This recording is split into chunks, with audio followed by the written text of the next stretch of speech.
Hi everyone, and welcome to Spirit Basics, the show for the beginner and the avid connoisseur of fine liqueurs. I'm Jennifer Allan. And I'm Steve Olson, and today we're taking a closer look at the world of white rum. Now, rum is one of the most popular spirits, and it's the base in many cocktails. I mean, who hasn't had a rum and coke? I would think everybody. But where does it come from? Well, the word rum actually comes from, well, we're not even sure. It could come from a number of different places. One of the popular theories is rumbullion or rumbustion, which implies some sort of a great tumult. I personally think the word rumbullion came from rum myself. Rummy, the anecdote for scurvy. I think it came from rum. I really believe that rum may have come from the word saccharum, which is a Latin term for sugar, because rum is from sugarcane. But my favorite word, the Spanish called it aguardiente, which they call all distilled spirits, which is firewater, loosely translated. And the English translated that as kill devil. And I think that that's that other side of spirits, perhaps. You probably know that the French call it rhum, R-H-U-M, and the Spanish call it ron, R-O-N. Okay, well, so that covers the word rum, but tell us about what rum is. Good point. I got ahead of myself there. Rum is a distillate of sugarcane, and even though it comes from all over the world, it primarily comes from the Caribbean. And of course, Columbus brought in his second voyage sugarcane to the Caribbean. He also brought home with him tomatoes and chocolate and coffee and all kinds of things that the Europeans now love and consider their own, but they all came from here. Anyway, stills shortly followed, as you can imagine, and the Dutch, the English, the Spanish, the French, all brought their own different types of distillation to these various different islands of the Caribbean. But we also know that rum comes from Canada as well. How did that happen? Well, that is probably a result of the slave triangle. And the slave triangle is kind of a torrid story, but just to understand it better, imagine those same traders I was talking about, but think of England, let's say. The English were the merchants of the sea at that time, the Dutch also. Guns and money in their ship from London, off they go. They get down to Jerez, trade some guns and money, and pick up butts of sherry. From there, they go to Africa, and they trade guns and money for slaves. Across the great Atlantic, they arrive in the Caribbean, they trade off slaves for sugarcane. Now they're working their way up the coast of the Americas, trading off slaves for tobacco, for cotton. Eventually they get to Virginia, where merchants like Thomas Jefferson, Alexander Hamilton, George Washington are waiting for them, receiving the butts of sherry, trading back American oak to make more barrels to transport more wine. Eventually, they're working their way up the coast into New England and even to Nova Scotia. Now, you know about the Boston Tea Party? Not a tea party at all, but an excise tax on rum that the English imposed made those colonists so upset that rather than throwing their rum in the water, they threw the English tea in the water. For more history, we turn now to our master mixologist, Dale Degroff.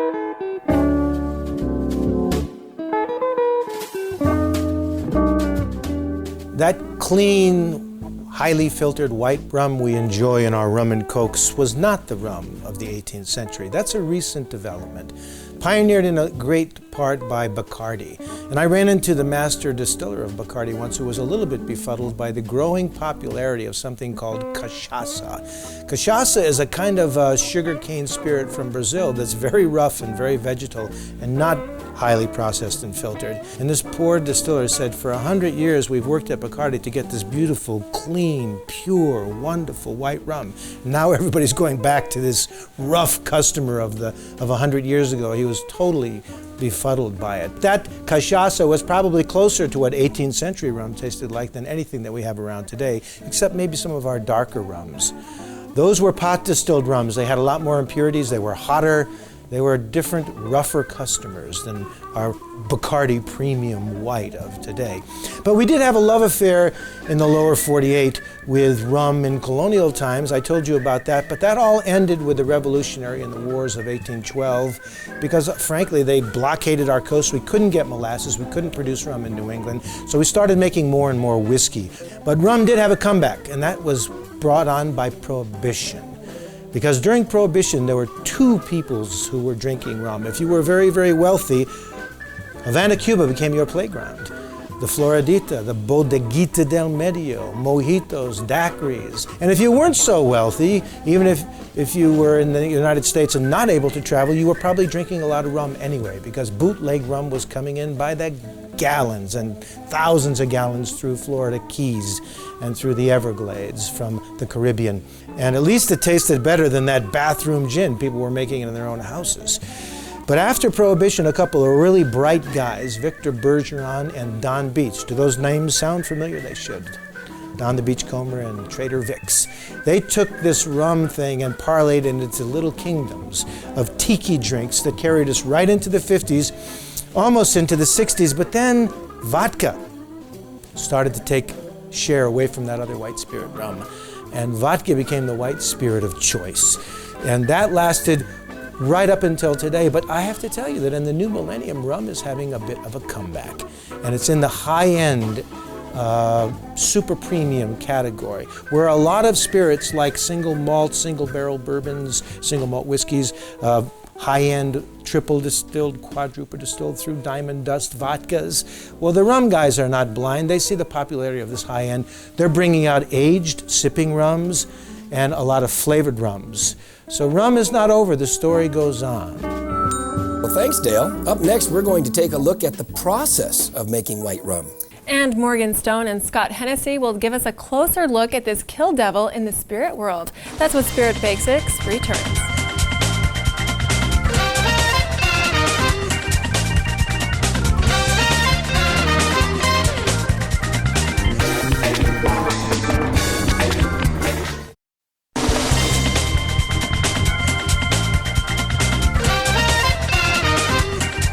Welcome back to Spirit Basics. It's time now to take a closer look at how white rum is made. Well, basically, let's make sure we understand that we don't really make rum from sugar cane as much as we do from the process of making sugar cane. That's how we learned about rum in the first place, is that the byproduct of making sugar from sugar cane is molasses, and we have to ferment that. Remember, we talked about how all spirits come from a fermentation, a beer or wine. We basically make a beer from the molasses, and then it can go through any number of different types of distillation depending on where the rum is made. Most people don't realize that all rum has to spend a little bit of time in oak, unlike other white spirits where it could be bottled fresh out of the still. And we'll see this in every episode. Most spirits have very specific laws and rules and regulations they have to follow. But in the case of rum, all rum spend a little bit of time in an oak barrel. What does that mean to me? It means that the product becomes softer, smoother, and rounder. So a year in oak, and then we actually filter the color back out to make white rum.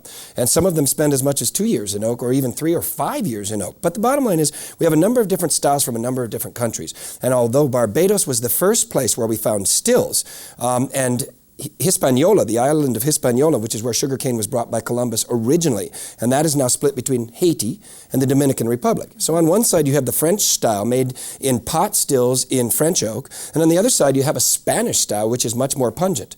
The white rums of the world basically come from Puerto Rico, Cuba, the Virgin Islands, and that's what we're talking about mostly today. And then, of course, you have Trinidad, Central America. We get cachaça from Brazil, Jamaica, where the most pungent of all rums come from. And, of course, that would be pot stills and usually a lot of oak. There are so many kinds of rum out there, and we will talk about our dark rums in the next episode. But today, let's stick with white rums. Good. And for a deeper look, we turn now to our spirit guide.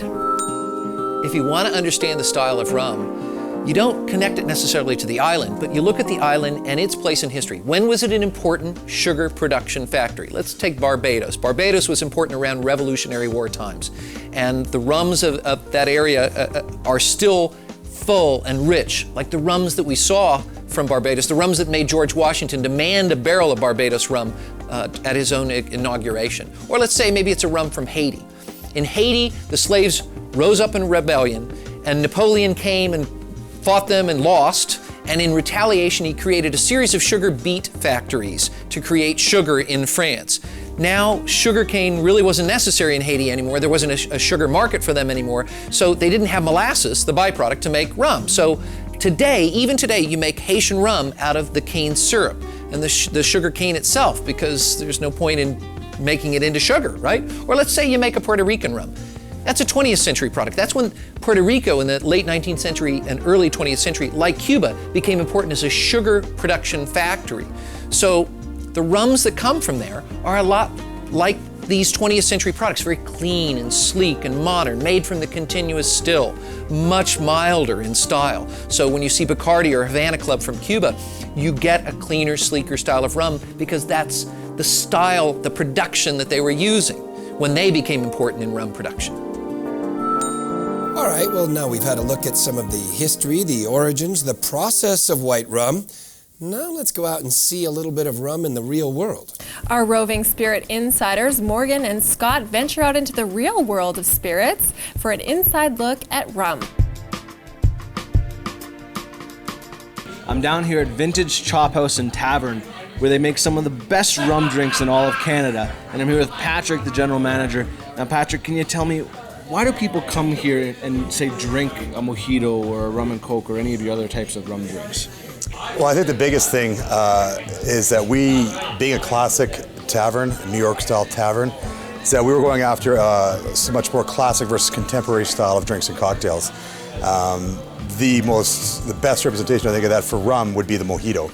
I mean, it dates back to the 1930s or 1940s. It was Hemingway's favorite drink. So now here you have some sort of taste test going on for me here today. What we're going to do is we're going to try two very popular rums, the Bacardi white rum, and then we're going to try it against the Appleton amber rum. And we're going to try both, I think, straight up, just to see the difference there, as well as I'm going to make two different types of mojitos. So with the amber rum and the white rum. So now we're going to taste these two beside each other so I can see if I can pick the differences out. There should be some fundamental differences in flavor between the two.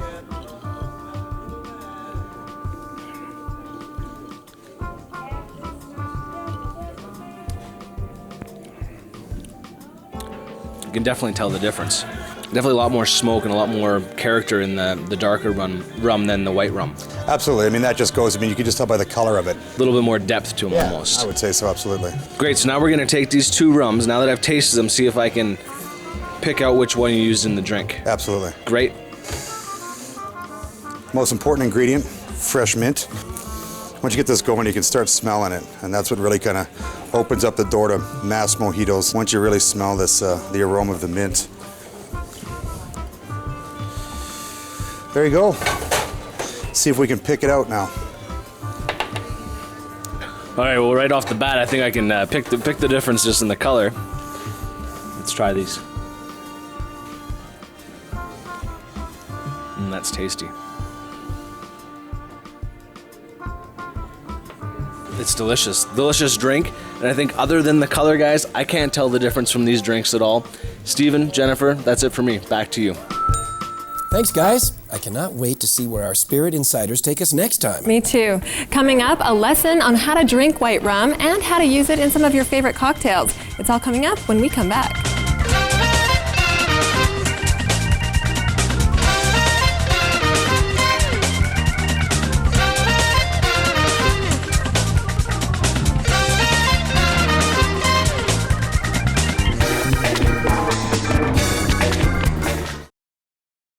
Spirit Basics is brought to you in part by Willow Park Wines and Spirits.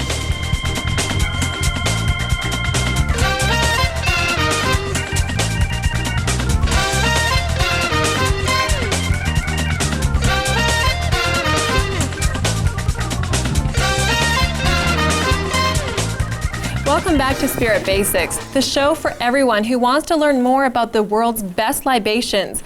And right now, we'll take a look at the proper way to drink white rum. Well, I don't know if there's really a proper way other than in cocktails, but I would say most people in the Caribbean drink it in cocktails, drink it neat with a little cola on the side with some ice, but it probably all goes back to grog. The British Navy gave out rations of rum up until the 1970s, believe it or not, that were helping with scurvy. So we'd put lime or we'd dilute it with water a little bit, but that was the idea. And that became the base perhaps for the original cocktails in the Americas, which would be rum cocktails of rum punch, rum toddies and so forth. And with the abolishment of the slave triangle, well, as Dale alluded to, rum kind of went out of fashion, but has recently made a huge return. And today, most rum is drunk in cocktails. We know that rum is great with fruit juices. In fact, the more tropical the juice, the better.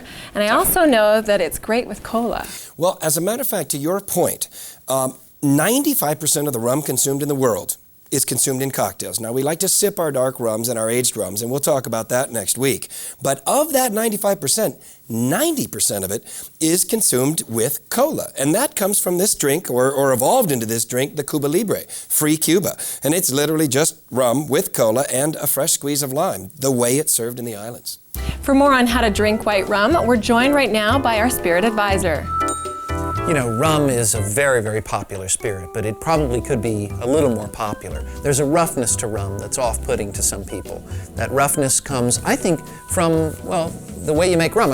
I mean, let's face it, in most spirits, you've got to convert starches to sugars before you can let the yeast get to the sugar and convert that to a beer and distill that into spirit and all that good stuff, right? Rum, I'm starting with sugar. I got molasses to begin with. So, to me, there's a directness to rum and kind of a roughness to rum that puts a lot of people off.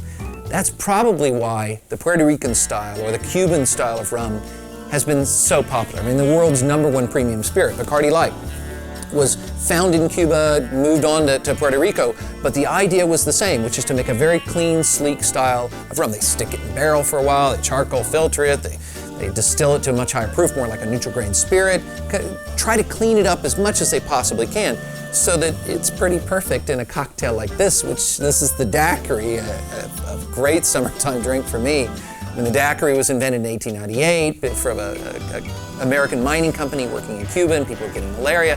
It's good for you, and I think it's good for me too. But white rum is not the only version of rum. Of course, we've got the dark rums, which are much rougher and more in your face and need a lot of time mellowing to soften out. But I'll take this drink for today. Master mixologist King Cocktail Dale Degroff joins us now for a look at a classic cocktail using white rum.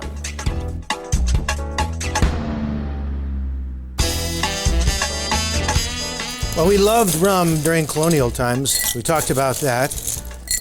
We sort of fell out of love with rum in the 19th century and drank a lot of whiskey. But when Prohibition, that is to say us down in the lower 48, when Prohibition came along, our big mistake, we drank rum again. Why? Because we went to Cuba where we could drink.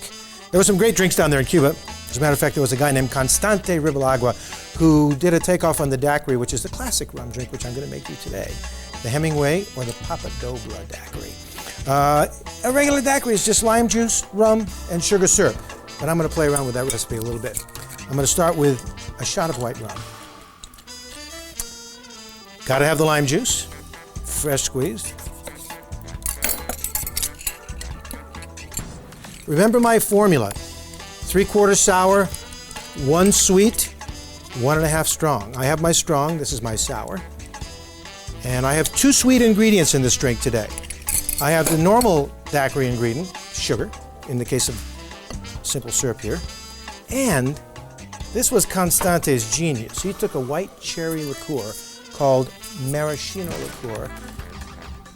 It's made in the Adriatic, and it has an incredible floral aroma.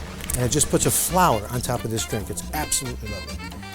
One other secret ingredient from Constante, grapefruit juice. Just a little bit fresh. There. There's something about the marriage between the maraschino and the grapefruit that brings out a beautiful floral note in this drink. Hemingway drank at the Floridita Bar in Havana, Cuba, and that's where Constante worked.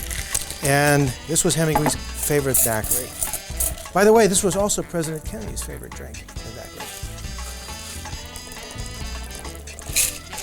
And I'm going to cut a thin slice of lime and just float it right on top.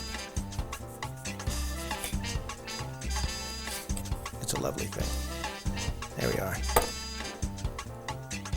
The daiquiri. Now when you take this 3-ingredient drink and add 2 little ingredients, a little floral liqueur and a little fresh juice, it takes it from an ordinary drink to a ambrosial drink. This is really absolutely lovely. Totally different than your normal daiquiri. I'll meet you at the Floridita. Steve, Jennifer? You know, we credit Dale as being responsible for the rebirth of the classic cocktail. You could easily credit Ernest Hemingway, as with his daiquiri, as the birth of many of our classic cocktails. As the story goes, he reopened Europe after World War II. At the Ritz in Paris. That's what they say.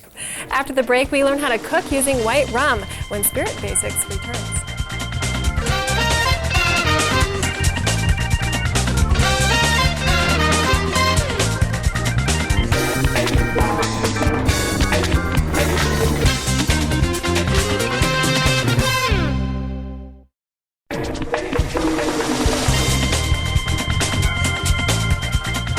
Welcome back to Spirit Basics. As you can see, we're in the kitchen and we're joined by our Spirit chef, Chef Allan. Great to see you again. It's great to be back, Jennifer. Now today we're talking about cooking with white rum. Now when I think of the ingredients that I would use making a cocktail with white rum, are these the same kind of ingredients we would be using in the kitchen? Absolutely. In fact, what we're going to be looking at today is using it with some citrus or some more tart fruit or some tropical fruits. But really, we're into a spirit now where one of the things we want out of the rum is the actual flavor of rum. People really like rum. It's actually got a comforty food sort of a flavor to it. So I like to actually enhance the flavor of rum itself. Now we've got some great examples of some dishes here. Can you tell us what they are? Sure. The first is a rum and lime prawn dish. And we've cooked a lot in this show with prawns. And the reason is because they're quick to cook and because they are actually a bit fatty, they hold flavor really well. And in this case, you just add a couple of teaspoons of rum. And you want to finish it with some lime and a little bit of pepper for some heat, which is good. Spirits also enhance that, and it's a fantastic way to get some flavor with something that, as a palate, will hold the flavor. Now, with this recipe, could you substitute the shrimp with another meat? Absolutely, anything that sort of a bit fatty. So in this case, you could use something like halibut or something exotic like gator even would be really good with this type. And chicken, maybe? Chicken would be fine, although I'd like to be a little bit more exotic with it because we are cooking with rum. Okay, now here we've got this amazing, brown sugar, cinnamon, fresh aroma coming up. Right, and this dish? This is a rumba fruit skewer dish, and it's a more classic way to cook with rum, which is to actually use some other things like sugar, or in this case cinnamon and ginger, and again a little bit of hot pepper to bring up the taste, and to add rum to it. And because we're cooking it for longer, we're actually going to add a bit more rum. I think there's about a third of a cup of rum in this, and we've glazed these, and when you put them on the skewers, it'll actually give it a really nice coating, and a sugary coating, and that's because of, again, the high sugar content of rum. It's perfect in this kind of a dish.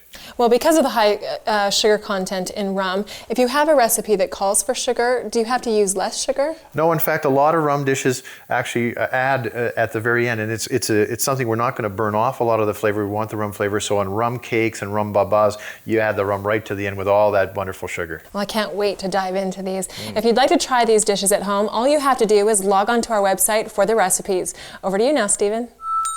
Thanks, Jennifer. You're making me really hungry. The food looks great. Well, I'm afraid that's it for this edition of Spirit Basics. Join us next week when we take a look at the other side of rum. Dark rums, sipping rums, flavored rums, spiced rums. There's a whole world out there. Well, for Jennifer Allan and all of us here at Spirit Basics, this is Stephen Olson. We'll see you next week. Cheers.